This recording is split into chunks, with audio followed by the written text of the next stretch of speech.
sa patikim-tikim. Pinilit kong gustuhin, bisyo'y nagsimulang lumalim.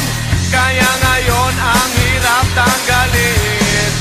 Kabilin-bilinan ng lola, huwag nang uminom ng serbesa.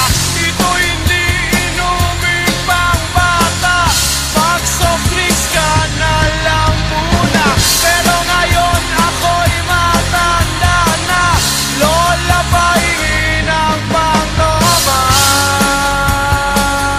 Ayan na nga, tumataas na ang amats ko, kasi lakla maghapon magdamag.